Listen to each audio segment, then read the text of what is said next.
All right, y'all. Today we're going to start a new series. We're going to start talking about a few different transactions that we make at card shows. I set up at a lot of card shows. I try to set up at shows anywhere from 2 to 4 times a month, locally, traveling, wherever I can, wherever the shoe fits. And it's mostly TCG shows. We do some sports shows. Like we'll do the National this week, in a few weeks.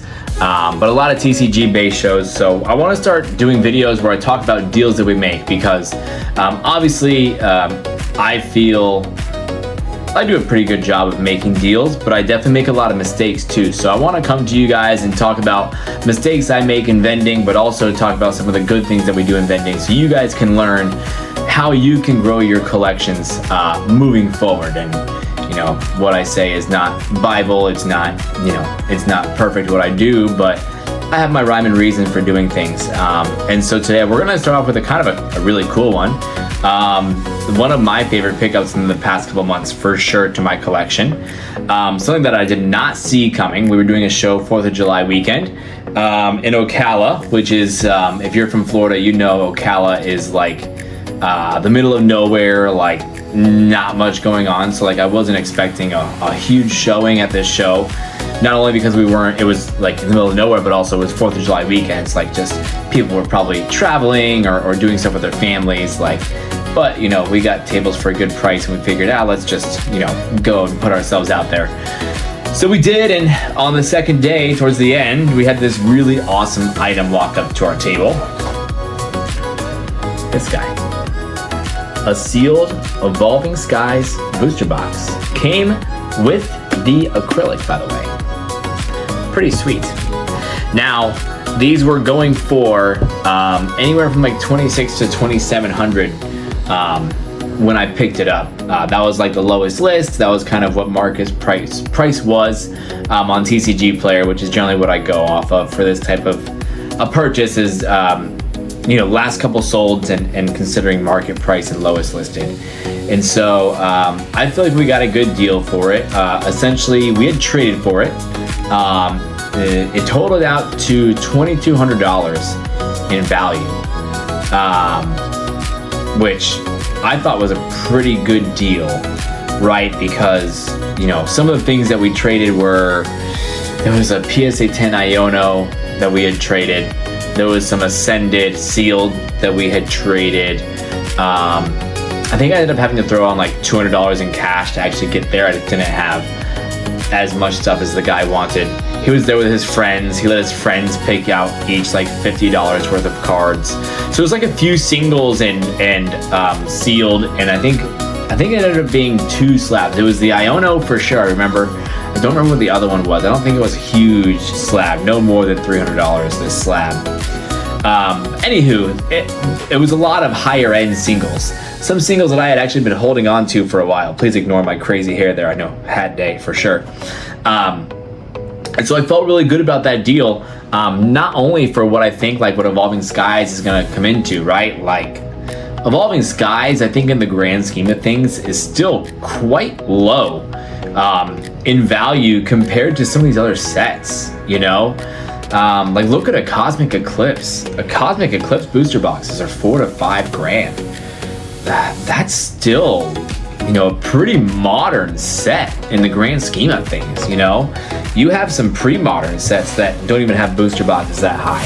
So I'm not saying Evolving Skies is a Cosmic Eclipse, right? Cosmic Eclipse has tag teams, some very iconic chase cards. But that's kind of what Evolving Skies has too, without the tag teams, obviously. It has some very iconic chase cards, obviously the Moonbryon. But then also it's got all the other evolutions in it too. It's got the Rayquaza in it. So this is a set that's definitely going to go up. And honestly, within the next 2 to 4 years, it could easily double and be a $5,000 booster box. Now, I don't know if I plan on actually holding this for that long, right? I don't need to liquidate it. I picked it up because I knew I didn't have to liquidate it, and I would be happy to hold it for a while. I was in a good spot trading away those slabs and singles that I had. And I felt even better about it because I knew all of those things, like those slabs, those singled and that sealed, that Ascended, I had just picked it up that show at 80% market. So I picked it up at 80% and I traded away the full value of it and got this percentage, so like it compounds, right? And so I don't feel like I have to move this super quick. And if I do have to move it, you know, I can even move it for 2,400 and still make good money on it because I was into those other things for margins as well. So that's kind of how, in the grand scheme of things, you can kind of, you know, compound your collection and your vending inventory, you know, as you go along. But these are things you learn, and obviously, like, I picked this up because I know people who would want it if I do need to offload it, right? That's something that I very much consider when buying things, is like, you know, if I'm buying this, where would I take it if I had to have somebody buy it? Do I know somebody who would take it no matter what? Yes, then I feel good taking it, right? So those are kind of the things that we consider. But I think in the grand scheme of things, Evolving Skies is going to be a good long-term hold, even at the price point it's at. Again, hovering around 2,500 to 2,700.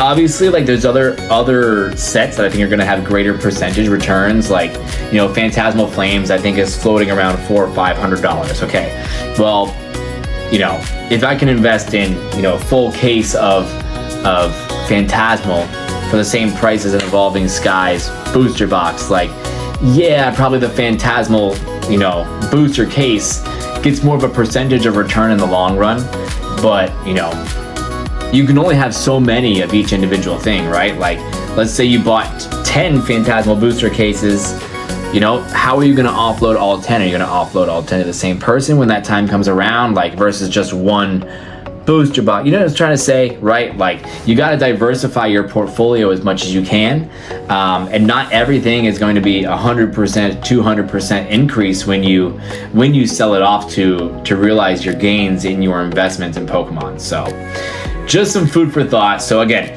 the Evolving Skies booster box, we traded away a few Ascended sealed items. It was like a poster collection, a pin collection at ETB. There was a Crown Zenith ETB for sure in there. Again, something that I got at 80%. I think I threw on like 200 or 300 in cash.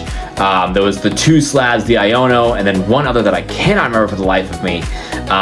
That was probably around a $200 slab too, and then a few higher end singles, and it all ended up totaling 2,200. Do you guys think I got cooked on that deal, or do you think I did a good job picking up the Evolving Skies ETB? You guys can let me know in the comments. I'll come back soon for another deal.